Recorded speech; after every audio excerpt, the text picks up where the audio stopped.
저는 미국에 살고 있고 올해 처음으로 한국 드라마를 보기 시작했습니다. 안녕하세요. 한류의 신과 해외 반응을 소개하는 한류 클래스 TV입니다. 오늘은 2025년 최고의 K-드라마 탑10이란 제목의 미국 언론 스크린랜트 기사를 살펴보고 이 드라마에 열광하는 미국 영어권 시청자 반응까지 살펴보겠습니다.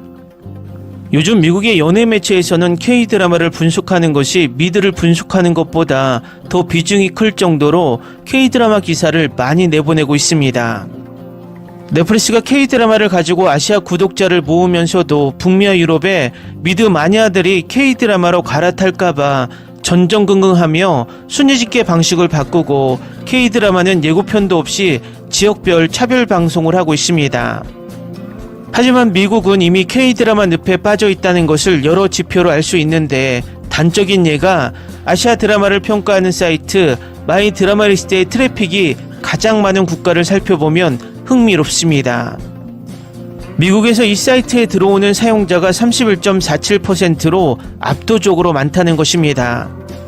아시아 드라마 사이트의 아시아인보다는 미국, 캐나다, 인도, 영국, 호주 순으로 관심이 많다는 것은 K-드라마 이슈가 영어권으로 확실히 넘어갔다는 것을 보여줍니다. 또 미국의 가장 큰 토론 사이트 레딧에는 K-드라마를 보고 난 후 미드에 돌아갈 수 없다는 게시글이 올라오고 엄청난 공감의 댓글이 달릴 정도로 K-드라마의 영향력은 이미 미국 깊은 곳으로 스며들고 있습니다. 결국 넷플릭스나 디즈니 플러스가 가장 두려워하는 것이 K-드라마가 드라마의 본고장 미국에 큰 영향력을 미치며 미국 시장을 잠식하는 것입니다. 결국 미국 드라마 산업의 파이를 K-드라마가 차지한다는 방증입니다.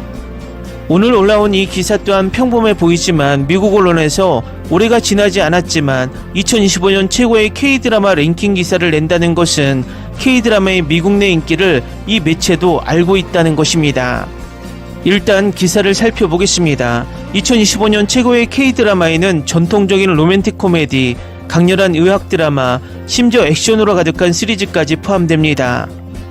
2025년은 모두가 좋아할 거라고 예상했던 드라마부터 재밌는 반전까지 최근 기억에 남는 최고의 K-드라마들을 선보였습니다. 예를 들어 많은 기대를 모았던 약한 영혼 클래스 1의 속편은 기대에 부응했고 당신의 맛은 기분 좋은 반전을 선사했습니다. K-드라마는 창의적이고 몰입도 높은 시청 경험을 제공하는 동시에 시청자들이 어느 정도 공감할 수 있는 핵심 주제를 깊이 있게 다루는 것으로 유명합니다. 스릴러부터 복수극까지 2025년 K-드라마 라인업에는 누구도 즐길 수 있는 다채로운 컨텐츠가 준비되어 있습니다. 다음은 이 매체가 뽑은 2025년 현재까지 최고의 K-드라마 탑10 목록입니다. 10위 중증 외상센터, 9위 언젠가는 슬기로울 전공의 생활, 8위 악연, 7위 감자연구소,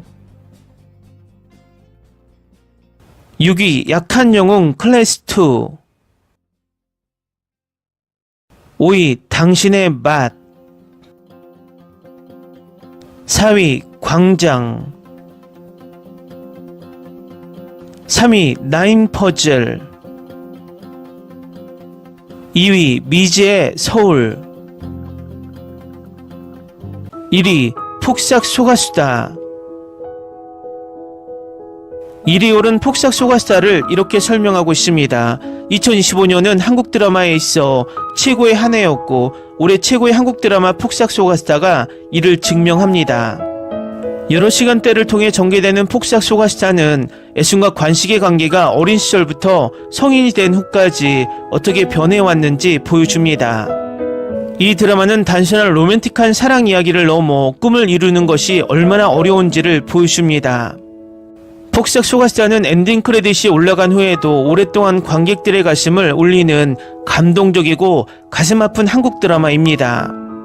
아이유는 애순 역을 맡아 그녀의 절박함과 목표를 향한 의지를 완벽하게 그려냅니다. 박보검은 관식의 묵묵한 행동 하나하나를 완벽하게 소화하며 한국 최고의 배우 중 한 명임을 증명합니다. 폭삭 소가수다는 아름다운 영상미와 깊이 있는 감정으로 연애의 어려움을 조명하는 한국 드라마입니다. 묵직한 스토리는 가슴 아프지만 사랑은 영원하다는 것을 보여주기 때문에 치유의 힘을 지닙니다. 근데 지금은 영어로 된 드라마나 영화를 보기 힘들어졌어요. 전혀 관심이 없어졌습니다. 최근에 핸드메이즈 테일을 보려고 훌루에 가입했는데 제가 보고 싶은 건 김빈서가 왜 그럴까입니다. 혹시 다른 분들도 한국 드라마를 보고 나서 자기 나라 드라마를 보는 것이 힘들다고 느끼시나요? 다음은 이 게시글에 달린 미국 영어권 네티즌 반응입니다. 소년의 시간을 보고 억지로 시도했는데 바로 다시 K-드라마로. 소년의 시간은 내용이 너무 지루하고 졸릴 정도야. 보면서도 계속 K-드라마만 생각나더라고. 소년의 시간 드라마가 연출이나 스토리가 그렇게 나쁜 수준은 아닌데 K-드라마의 설렘의 순간으로 빨리 돌아가고 싶어지더라고.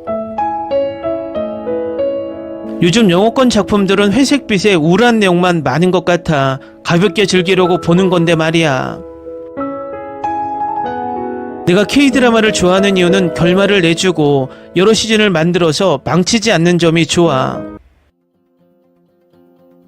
맞아. 그래서 중간에 취소당할 위험이 적어서 좋아. 이게 내가 K-드라마를 좋아하는 주된 이유야. 그동안 중간에 취소된 다른 해외 드라마를 너무 많이 봤어. 그런데 K-드라마는 그런 경우가 적어. 그래서 K-드라마는 보면서 마음이 편해. 결론을 보여주니까. 낭만닥터 김사부나 모범택시는 예외. 이 드라마들은 너무 좋아서 계속 시즌이 이어져야 한다. 그래도 시즌 더 만들어줬으면 좋겠다고 생각하는 드라마도 있어. 최소한 2시즌이라도. 좋아하는 드라마가 끝나니까 너무 아쉬워. 처음에 넷플릭스에서 스위트홈을 봤는데 그 이후에 추천 알고리즘으로 한국 드라마가 엄청 떴어. 한국 드라마 5개쯤 보다가 갑자기 그 생각이 들었어. K-드라마 외에 다른 드라마를 거의 보지 않고 있다는 것을.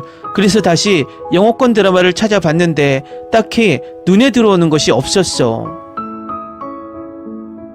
남편이 자막 읽는 것이 불편하지 않냐고 물어보는데 몰입하면 내가 자막을 읽고 있다는 것도 있는 것 같아. 나도 3개월 동안 영어 시리즈 보지 않다가 화이트 로투스 시즌3가 나와서 봤는데 이게 TV 드라마인가 하는 생각이 들었어. 뭔가 굉장히 어색하게 봤어. K-드라마 계속 보다 보면 나도 모르게 그냥 영어처럼 들리더라고. 좋아하는 미드의 새 시즌이 곧 돌아온다는 소식에 흥분했지만 결국은 또 K-드라마만 보고 있어. 핸드메이즈 테일도 마찬가지야. 폭삭 속았다만 계속 보고 싶더라고.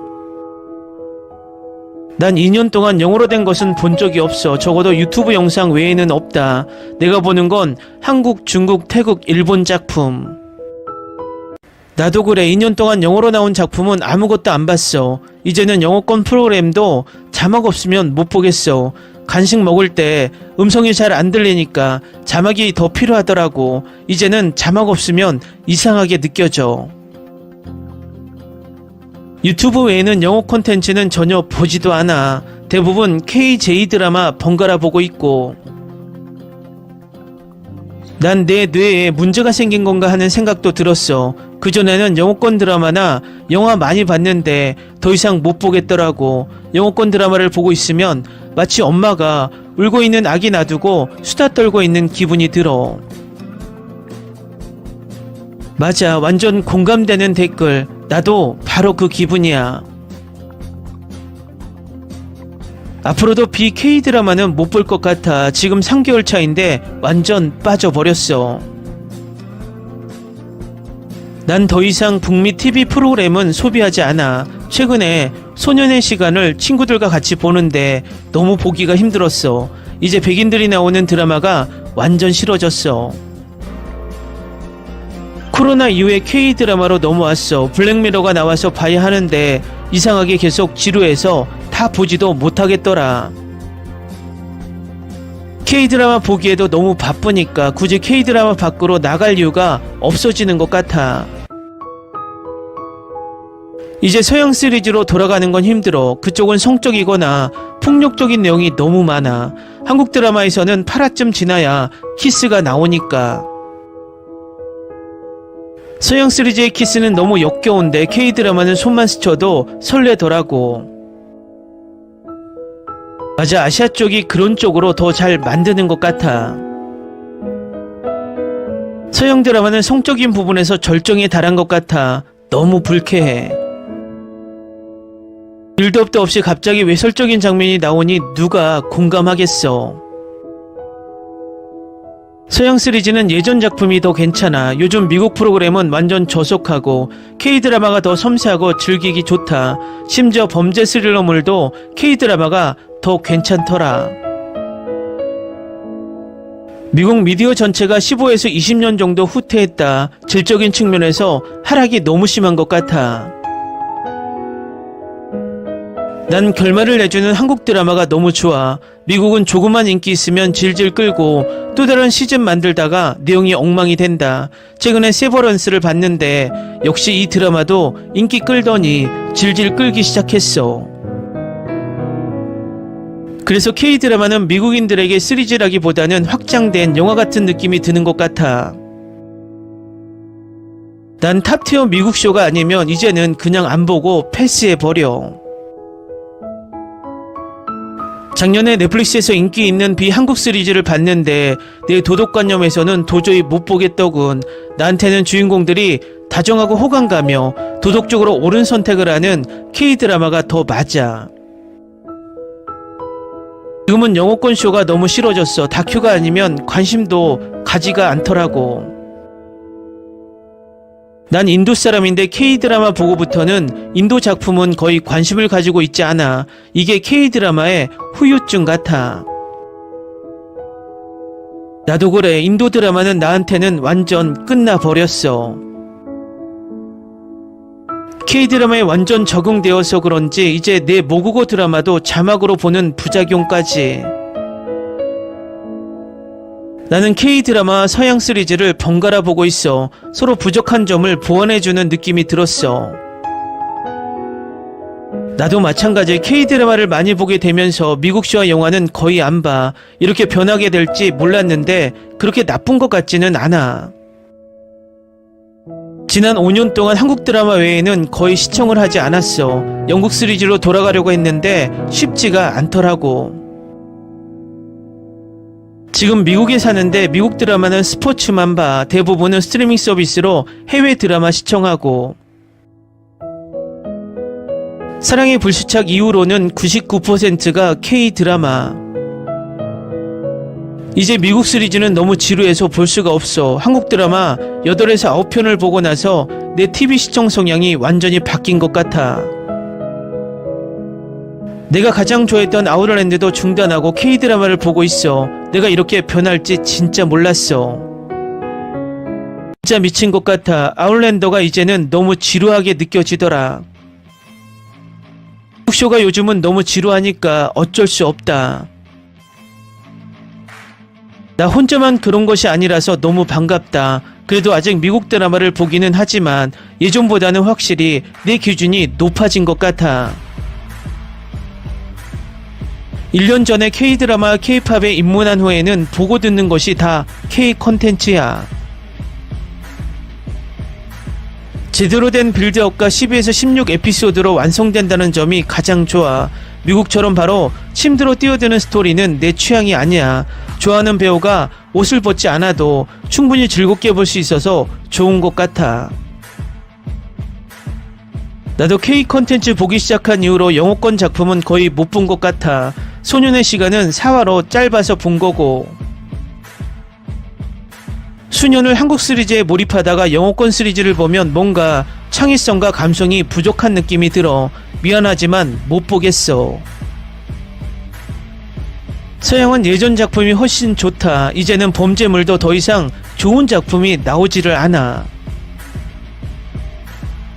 2024년 2월부터 K드라마를 본 이후로 유일하게 봤던 서양 작품은 브리저튼. 그 외에는 도저히 못 보겠어.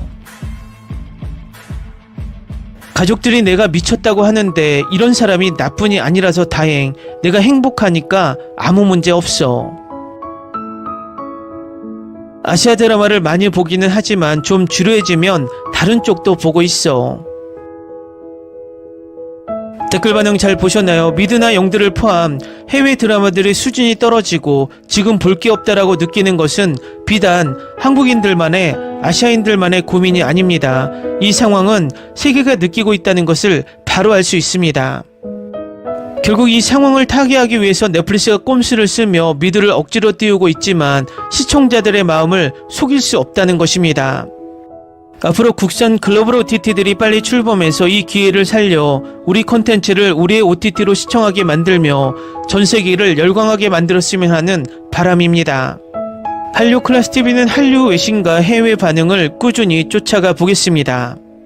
재밌게 잘 보셨나요? 여러분의 구독, 좋아요, 댓글, 알림 설정은 콘텐츠 제작에 큰 힘이 됩니다. 그리고 항상 하시는 일마다 대박 나시고 행복하시길 바랍니다.